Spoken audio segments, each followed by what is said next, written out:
Hello and welcome to the VloggingPod. Tonight we have steamy witch romance author Luna Joya.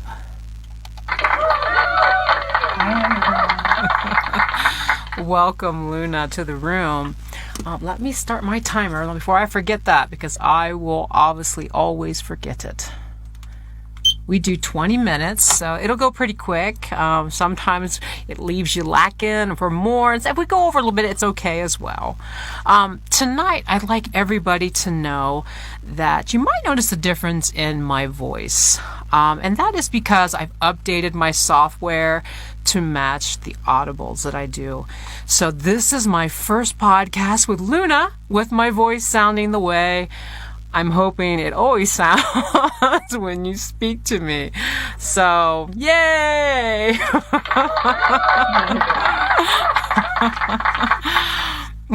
Anyways, I had to say that. So let's start off tonight, Luna, talking wickedly written legacies. If you don't mind me making some puns on two of your series, the Legacy and the Wicked series. Tell us the start of how Legacy... Tell us how the start of Legacy, the Sisterhood, and how it came about, and how this prequel followed into Magic Touch. So the series came about because Joya came out first. The Sister and Magic Touch came out first. And then once I had the secondary characters, the Sister, that was it. Everybody wanted their own book. Nice. So you just kind of let the characters speak to you and bring them out into they just kind of took over and became their own. They completely take over, sometimes for the good, and sometimes I'm like, no, I have to have my own, I have to write some in a format that readers understand, guys. I know what you're saying there. Sometimes I'm the only one that gets my own jokes in my own books. So what would you say about magic outside of the obvious? For most of us, magic, is what intrigues us. But what made you decide to write witches and magic? I think just a connection with the intuitive. I've always enjoyed, I've had a little bit of kitchen witchery while I was growing up, and then I've been into tarot and the mystical, and it just really lent itself to taking a romance and then taking it to another level by adding the fantasy and the magic systems. Okay. Tell me what kind of research you did as far as looking into magic.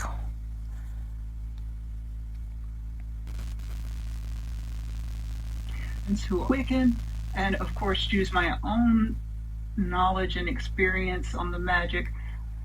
And then I'm let's think it through and think in an entire world system at the same time.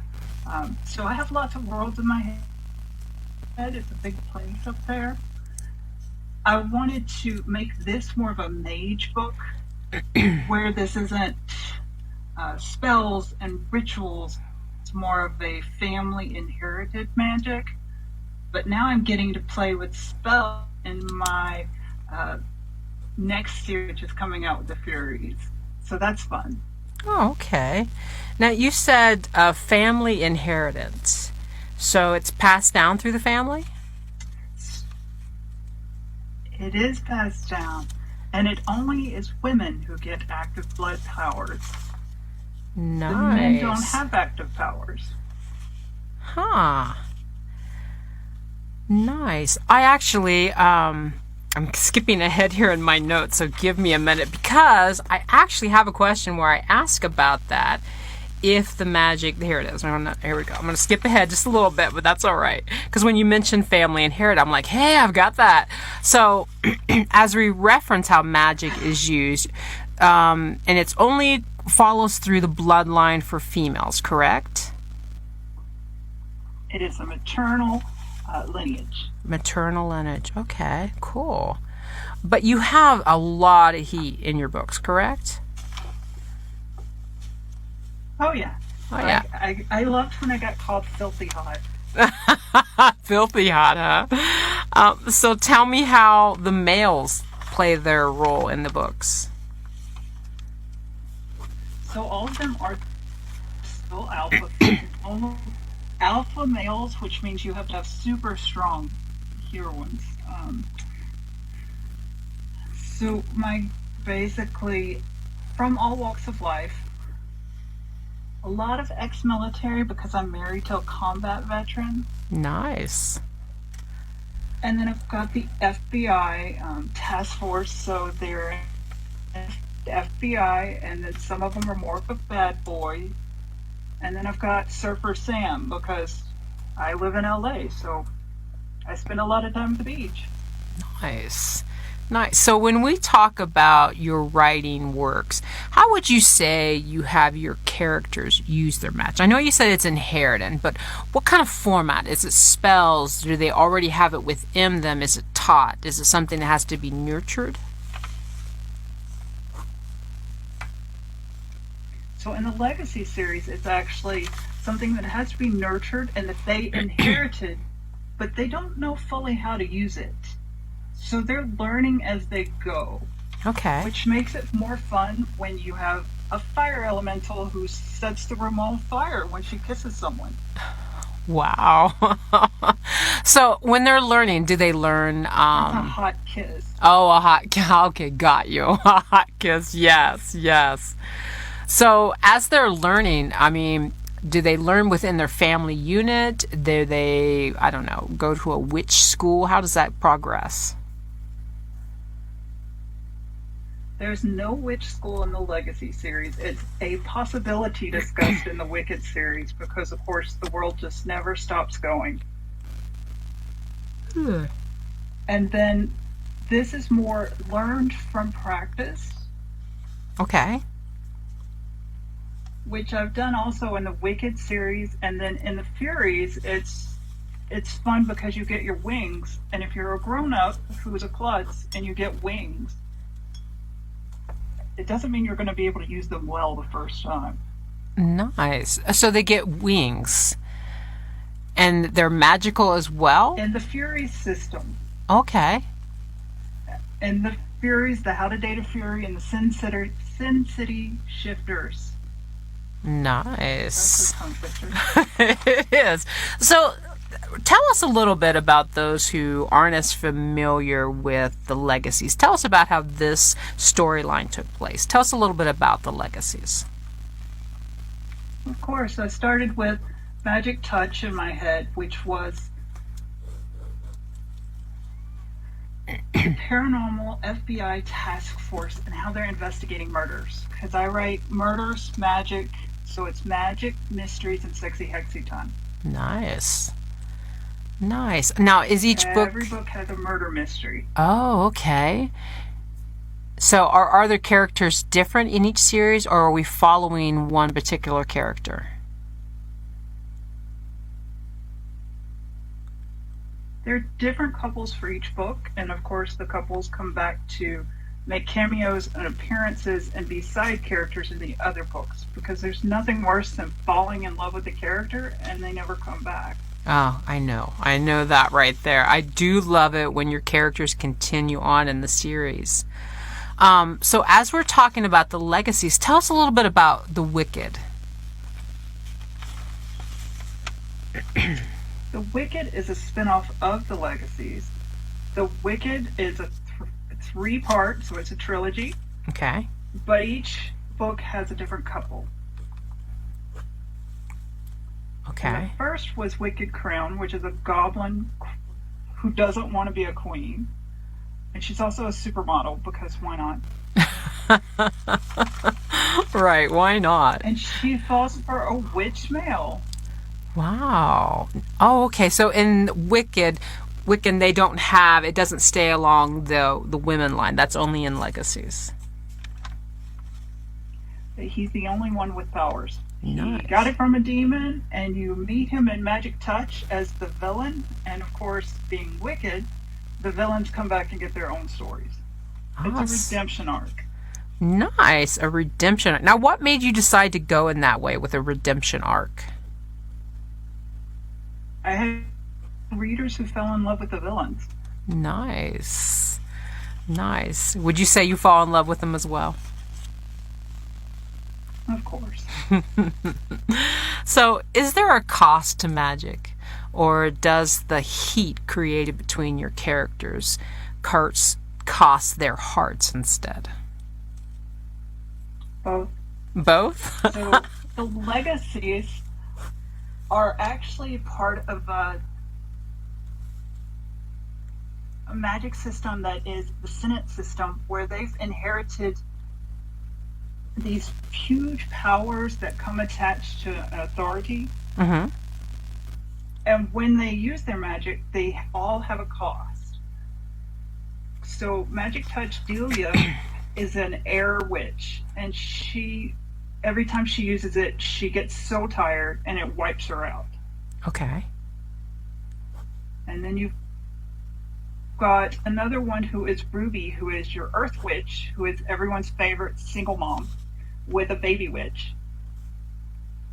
And she loses her temper, and that is never a good thing when you can cause earthquakes. Oh, crap. Yeah.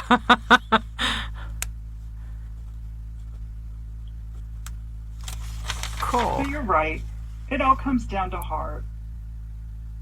And I punish them so badly because I get teased for being a thriller roller coaster rider. So bad things happen to them.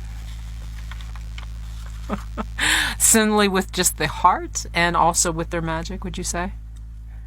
Of course. Why not? So as we talk about the heat of your characters, how would you describe the connections made in your series? I know you say that you like them to continue on into the book, but how would you picture the characters they made? I mean, is it just the heat, or is it a lasting love that dives through time, or is it just one of those one-night stand kicks? It's never a one-night stand. It's always happily ever after. And you actually get to see the couples stay together throughout the evolving series. So in the prequel, you meet Sam and Cammy, and in book 5, you get their wedding. Nice. They're not the stars of book 5, but they're still there, and they get their wedding. Nice. So what kind of reviews do you think you get from your characters lasting throughout the book? So people seem to really pull for those? They do. They really seem to like having the characters come back and that they are meant to be forever. And you want to write the story where you're the one that's the only one. Right. The only one that could ever match with that person. Right. I kind of understand that. I've always told my husband that even if I die, he better get in that casket with me. So it's just a little Halloween humor of my own. Mine waited for me to die and come back. Oh, nice. Nice. I remember. And I died and came back, and he waited for me to come back, and then we dated, and we're the happily ever after. Right. That's right. You did have a traumatic brain injury, correct? I did. I was rear-ended on the back of a motorcycle at a red light. I cracked my skull and died. Came back a couple of times. Wow. And then met my husband when I got out of my wheelchair. Wow. Wow. That's the first time that you met? First time we met. I wouldn't meet him before I was independent and able to move on my own. And even though my disability has come back and it's never going to go away, at least when we were together, we always knew that I came back and that we were meant to be. Yes, that's incredible. That is incredible. Would you say that kind of romance, that kind of heat, that kind of chemistry that you were created, is that something you aspire to reach in each one of your books? Of course. Nice. You want something that makes a lasting moment in the readers, that the memory that this will be the feel good. This is going to be a couple that lasts forever, that they've gone through the worst and that they've come out the other side and that they would never split up. Right. Well, I've reached my 30-year mark with my husband, so Congrats. well, thank you. It feels like many lifetimes in one, but then it also feels like just yesterday. It doesn't really feel as Mine too. right, because it doesn't seem like the time of passage. When I look in the mirror, I mean, if I look real hard, I'm like, yeah, there's a lot more lines, but I don't know. I don't seem to focus on that. It just seems like yesterday when everything happened, to be honest with you. Exactly. So for my last question of the evening, in connection to heated relationships, how would you describe your melting page levels? They are, well, filthy hot. The greatest thing I got. I got wickedly delightful, delightfully devious.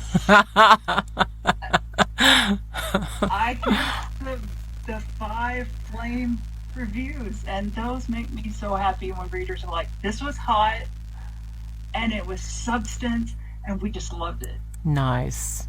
And I cost them a night or two of sleep.